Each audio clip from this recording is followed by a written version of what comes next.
Hey, it wasn't just Super Bowl weekend as men's and women's basketball continued MAC play at the People's United Center. And both hockey teams announced some big award nominations and will be joined in studio by basketball beat reporter Eric Kerr. All that and more. Sports Paws starts right now.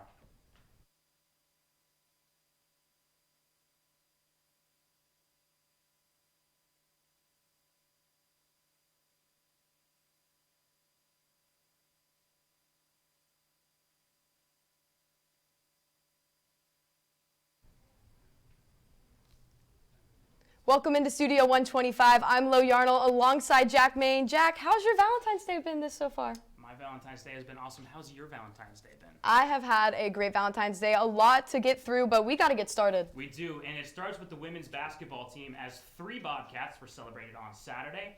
Rose Caverly, Mackenzie DeWeese, and Amani Free had their senior days celebrated with their families and friends before taking on Iona in a matinee contest, and it was indeed the senior show. You see, they get the normal pomp and circumstance before tip-off got underway, and after tip-off got underway, it was all business for these 3 seniors. We start right here in the third quarter. This is Amani Free. She can't get the lay to go down, but DeWeese gets the miss, misses again, and then she's able to get it up strong with the left hand, count it, and the foul. Ensuing free throw, she misses. Free hustles for the offensive board, and then it's Caverly finding DeWeese underneath. That's easy pickings for the reigning MAC Player of the Year. Helms gets a little tied up underneath. She finds Caverly, and then Caverly pump fakes, gets her defender to miss.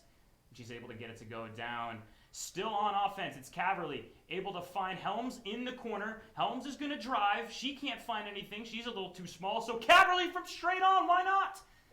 That is one of the best three-point shooters in the MAC when she's open. Amani Free driving in, takes the contact, spin around. That's pure Mamba right there. Crafty underneath the basket. We get a last play right here. This is Cat Almeida getting the bucket to go down. 78-49, Bobcats victorious on Senior Day. The Bobcats aren't done yet. They're traveling to Bridgeport for their biggest in-conference challenge yet. It's number 1 Fairfield against number 2 Quinnipiac, and that's going to be coming up this Thursday. In their last matchup, it was Fairfield who came out on top, 66-62, and the Bobcats will have their work cut out for them on the road. The Stags will look to preseason MAC Player of the Year Lou Lopez-Senecal to lift them to their 8th straight win, while a win for Quinnipiac would put them back atop the MAC rankings. This game tips off again this Thursday at 7 p.m. on ESPN+. With another strong week for the women's team, let's see where they stand in the MAC rankings. And we're going to take a look at this here. And Quinnipiac is number 2 with a 10-4 in-conference record. Again, back with Fairfield at that number 1 spot. They've got a big matchup coming this Thursday. Rounding out the bottom 5, we've got the top 5, Manhattan, Monmouth, and Niagara. Well, the men's team was losers of 3 straight, and the Bobcats were underdogs heading into their game against Fairfield on the road. But the boys would rally to upset the Stags 69-60. Matt Blanc led the way for Quinnipiac, dropping a 23 bomb on 9 for 13 shooting. Desi Jones and Taimu Shinnery scored in double digits for the Bobcats. Fairfield's leading scorer T.J. Long was held to 11 points in the loss for the Stags. Men's basketball shared Sunday slate with the Super Bowl as they welcomed Manhattan into the People's United Center. Let's take the highlight. All right, and they shared Super Bowl Sunday, but we've got Quinnipiac versus Manhattan. There's some shots of football jerseys in the stands. We've got a Matthew Stafford Patriots jersey, Mackenzie DeWeese there in the Lamar Jackson jersey, but we're going to start off in the first half. Bobcats started out the game hot from 3, and this is Tyrese Williams gets the first of his 3-pointers off of J.J. Riggins' pass. Bang, there it is, and not much later, Matt Blanc hit his 3 from the opposite wing. And just a few plays after that, Riggins in the low, he skips it to Williams in the corner for the 3. Quinnipiac up 9-6. Those are the first 9 points, and the Jaspers would soon wear out the Bobcats. Here's Rigoni up for the bottom. He's trying to get it, and the Jaspers dive on the floor. Rigoni's still fumbling for it, and it's just an all-out dogfight down there, but they will force a jump ball on this one, and that hustle gave Manhattan extra opportunities to score. Jose Perez sized up Taimu Shinnery in the 3 in his face, and heading into the second half now, the Quinnipiac leads 42-36.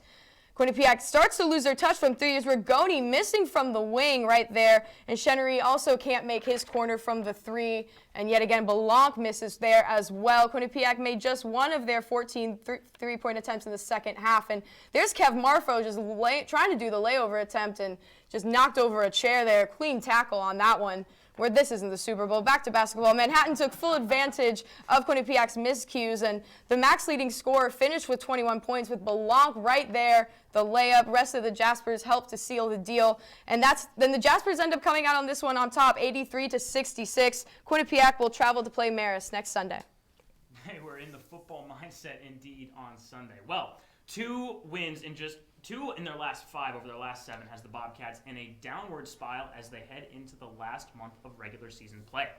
With the hopes of a first-round bye slipping away, the Bobcats are in need of a spark, sitting at 5th in the MAC. You see there, Iona still running the conference at 12-2. Siena, St. Peter's, and Monmouth round out the top 4.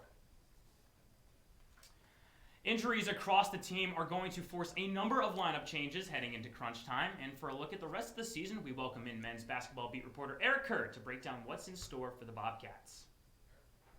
Thanks so much, Shaq. We're not going to break down basketball today. We're going to break down a little bit more than that because we're a little bit of a matchmaker segment today on this Valentine's Day show. So we're going to start out with some women's basketball here. And first off, I got to compare Mackenzie DeWeese to somebody. She's been a star for this team.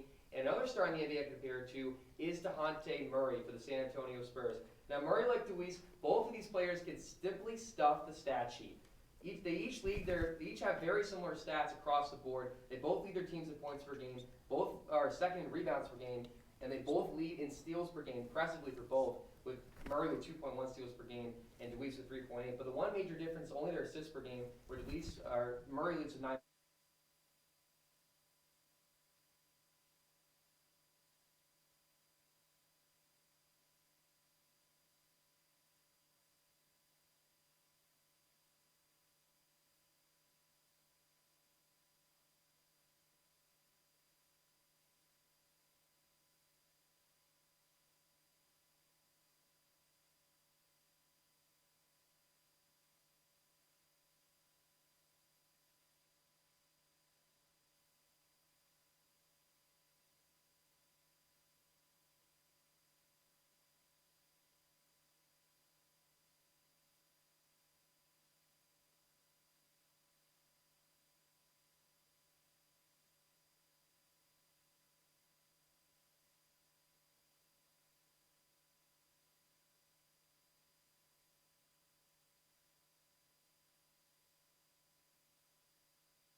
Is to be able to facilitate and score for those teams. So those are my matchmakers up there. Potentially play styles, could be setting up maybe potential dates out there on this Valentine's Day.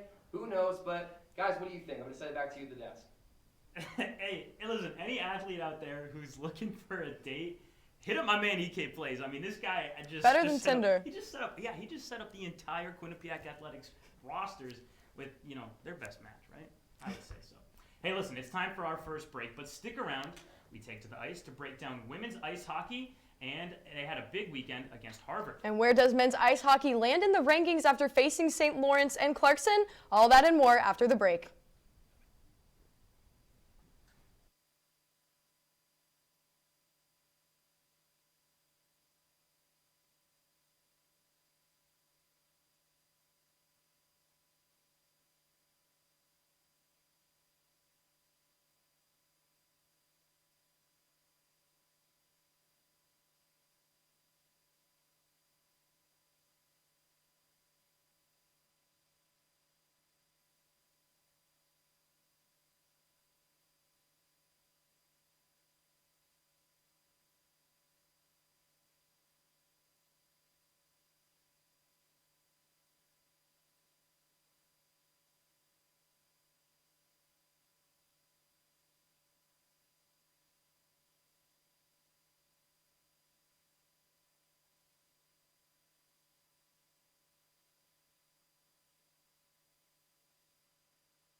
Welcome back to Sports Paws. Lo Yarnell with Jack Main up here this Valentine's Day, and it is time to switch from Lender Court next door onto the ice in Frank Perotti Jr. Arena. And the men's ice hockey team invited Brown down to Connecticut for their second ECAC matchup of the season. Could the Bobcats repeat their earlier win? Let's take the highlight. And we've got some Tuesday action here from Hamden as the Quinnipiac Bobcats, the number 2 team in the country, welcome the Brown Bears into People's United Center. We're going to kick things off here in the first period. And it's the Bobcats that open up on scoring. This is Wyatt Bongiovanni scores off a beautiful crease pass from Oliver Chow, and it's 1-0 Bobcats. A little bit of celebration there. And again, 12 seconds later, it's QU doubling their lead. Joey Cipollone scores his 7th of the season. Bobcats are up 2-0 after the break. Now we're in the second period, and it's Quinnipiac staying on the attack. Ethan DeYoung scores on a tap-in after Brown goalie Matthew Karn loses track of the puck. Quinnipiac moves up 3-0. Still in the second period now, it's Michael Lombardi getting in on the fun, and similar to DeYoung's goal, Karen loses track of the puck for an easy Lombardi goal. Quinnipiac up 4-0 now. But now it is the Bears finally getting on the board. Here's Justin Jalen scores, and he makes it a 4-1 contest. Quinnipiac still leading, though, by 3. But, however, that would be the final effort from the Bears, and the Bobcats roll, winning this one with a final score of 4-1. That makes it 6 straight wins for the number 2 team in the country, and they look to continue that roll up in New York against St. Lawrence on Friday. The boys pulled through for their 7th straight victory, defeating St. Lawrence 3-1. 3 different Bobcats found in the back of the net. Marcus Chorney, Ty Smolonic, and Brandon Less potted goals, and the Bobcats win. Justin Paul scored the only goal for the Saints. The Bobcats have now won 16 of their last 18 against St. Lawrence. After taking down St. Lawrence, the Bobcats traveled to Potsdam, New York to face Clarkson, a team they beat earlier this season in shootouts. Let's take the highlight. All right, and number 2 Quinnipiac again on the road take on number 19 Clarkson. Can the Bobcats keep their momentum? Let's check. We're starting here in the first period. And here's Clarkson's power play winds down, and graduate forward Luke Santero tips off Anthony Kellen, a shot that flies past Yaniv Peretz. Clarkson takes the 1-0 lead. We've got some celebration here. Is Yaniv Peretz, a very uncharacteristic goal from him. He's been having a lights-out season so far. Second period now, and Luke Santero, again, he's staying hot. He picks up the puck in the slot and scores his 2nd goal of the night right there. And Clarkson is now up 2-0 over Quinnipiac. And we are down to the wire here. We are going now into the third period. Time is running out for the Bobcats, and Quinnipiac's net is empty. Miscommunication here almost leads to disaster. Ryan Richardson coming in here almost hits the post, keeping the Bobcats alive. But Clarkson still leads, and now 50 seconds later, Quinnipiac finally gets on the board. A shot attempt from Brendan Less lets Michael Lombardi jam the rebound home, and that goal cuts the lead in half. It's now 2-1 Golden Knights with 2:11 to play. Clarkson leads 2-1. But the comeback attempt is not enough for the Bobcats as the puck gets skated out by Zach Sekos. He connects with the empty netter, and number 2 Quinnipiac gets upset by number 19 Clarkson, 3-1.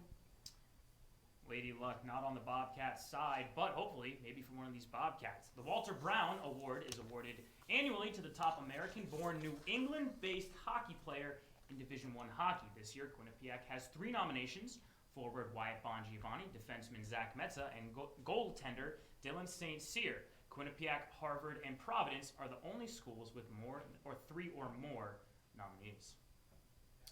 Despite dropping their last contest, Quinnipiac remains number 2 in the USCHO poll, and we have that full roster for you right here. You see right here, Quinnipiac actually has dropped down to number 4. I apologize. Moving up into the number 2 spot is Michigan. Denver stays at 3. Minnesota State stays at 1. And Minnesota is up to number 5. Quinnipiac has not been playing well offensively, and that has led to their drop in the poll. Switching to the women's side, it was the women's ice hockey team's turn to travel to Dartmouth for their second ECAC matchup of the season. And much like the first meeting, Quinnipiac takes this contest easily with a 7-2 win over the Big Green. Maya Labad, Lexi Agia, and Sadie Purr each scored 2 goals apiece. Taylor House and Tiffany Hill also netted 1 each. Bobcats goalkeeper Corinne Schoder recorded 18 saves in Quinnipiac's second highest scoring win of the season. Well, after an offensive explosion on Friday, the Bobcats stayed on the road to take on number 6 Harvard. Quinnipiac came from behind to take care of Harvard 2-1. Becca Gilmore put the Crimson on the board early with a goal less than 5 minutes into the game. Quinnipiac ended up scoring on a Mandy Samaskevich power play goal in the second period and took the lead thanks to an Olivia Mobley goal less than a minute into the third period. Quinnipiac has just 3 more regular season games before the ECAC tournament. And we now welcome ice hockey beat reporter Ben Jurgen into the studio to break down all things women's bracketology. Ben, take it away. Hello, Jack. I want to thank you guys both for having me on the show, and a happy Valentine's Day to you. Now let's get into some women's ice hockey. First of all, before I can dive into any bracketology, I have to tell you the 8 teams that I think will make the ECAC ice hockey tournament. And those are in order.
Thank you so much, Ben, for all of that women's ice hockey bracketology. Always great to have some insight because it could be tricky to break that stuff down. But on Wednesday, women's ice hockey senior Lexia Gia was named a nominee for the Mandy Schwartz Student Athlete of the Year Award.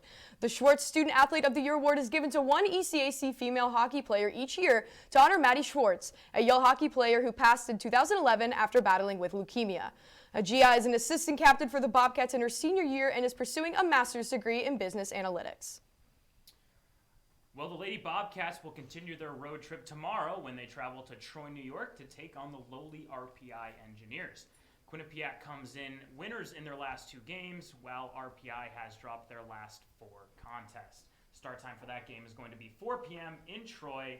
On the last time these 2 teams played was back in November. Quinnipiac won that contest 1-0. And just like we did with the men, let's see where Quinnipiac ranks naturally in the updated USCHO polls.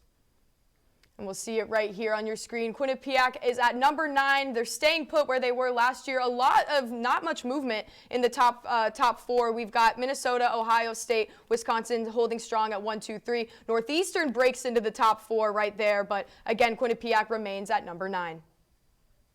We got to go to break one more time, but still to come on Sports Paws. Spring sports are underway. Lacrosse is back in action already. And everyone's favorite top 5 plays are coming your way after this short break.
Hey, welcome back to Sports Paws, and thank you so much for sticking around.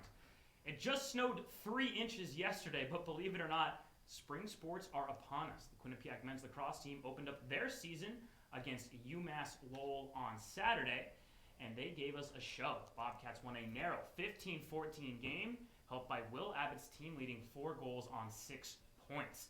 The game was tied at 14 all when Bobcats attacked Dylan Donnery, netted the game winner with 12 seconds left.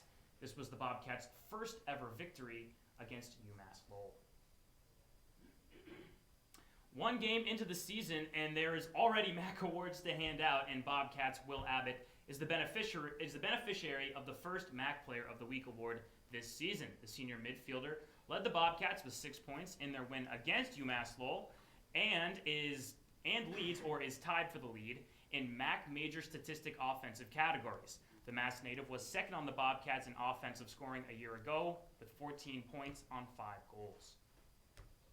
On Friday, the women's track and field team went up to Boston for the David Hemery Valentine Invitational. Quinnipiac entered 11 students into the 200-meter event, and sophomore sprinter Aisha Gay led the team with a second-place finish in the 200-meter dash. Sophomore jumper Kaliana Botelho also finished in 14th place with a career best time, and 3 other Bobcats recorded career bests as well. And just 1 day after the Valentine Invitational, the Bobcats competed in the Yale Gigignac Invitational. Sophomore Simone Foster notched her 7th straight win in hurdles. Liv DiStefano finished first place overall in the 1-mile run, and Asia Mercier took first place in the 800-meter dash. Brittany Del Mundo finished 3rd overall in triple jump, while Mika Maples posted a 4th place finish in shot put.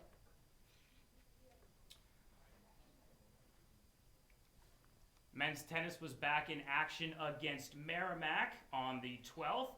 Quinnipiac won that contest 4-3, thanks in large part to Magalit's win, and that clinched the Bobcats their first victory of their spring set. On Tuesday, the NFCHA announced its Division I National Academic Squad, and Quinnipiac placed the most honorees on the list in program history.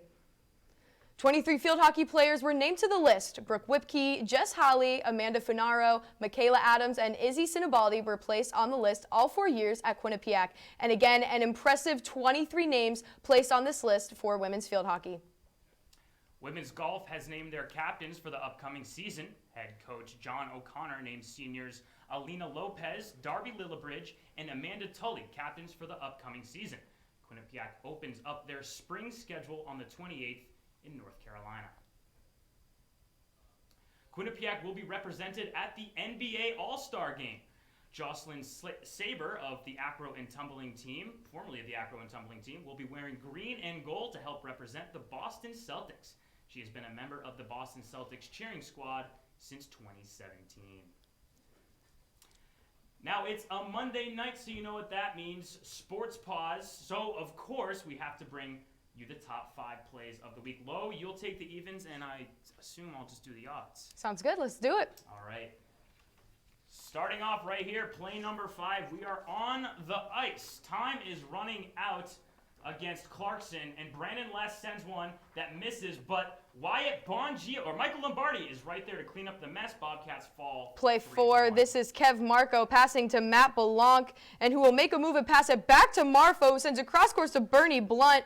And here we go. There's that pass right there. Bernie Blunt, he's going to drive, and he's going to get bodied right here, but he's going to find Desi Jones inside for the easy layup. The Bobcats were getting absolutely pummeled physically by Manhattan in that game. Manhattan plays a very nice street ball style. Well, we're going to switch locker rooms here as Rose Caverly is going to fake the inbound once, now goes in, finds Amani Free. Caverly's going to drive around, finds a wide open Grace Lavarge, and the lefty stroke is pure. Bobcats win big on senior day. And now we're looking ahead to play number 2.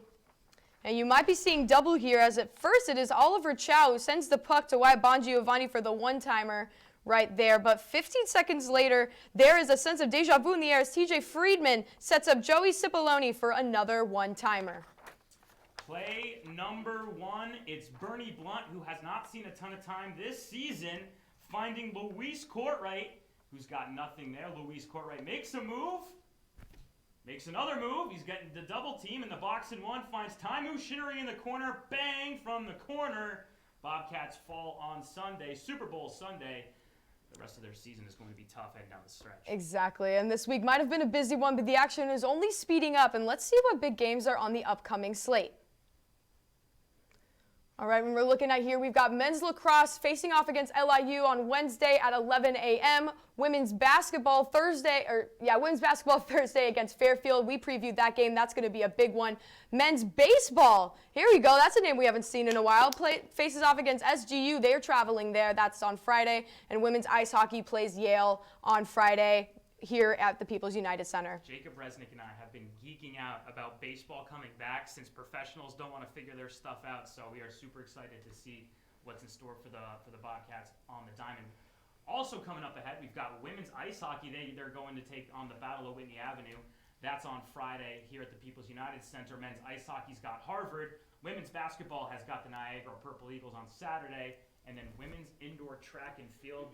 That is the MAC Championship. Women's track just won the New England Championship at the Reggie Lewis Track Center in Boston. So they are hot, looking to make it a MAC Championship. And that is all that we have for this episode of Sports Paws. Thank you so much for watching. Make sure to follow us on social media at Q30 Sports. Be sure to stay up to date with all things Quinnipiac sports and tune into all of our content. And to do that, just go to q30tv.com. For Jack Main and all of our in-studio beat reporters, I'm Leigh Arnold. Thank you for watching and have a great night.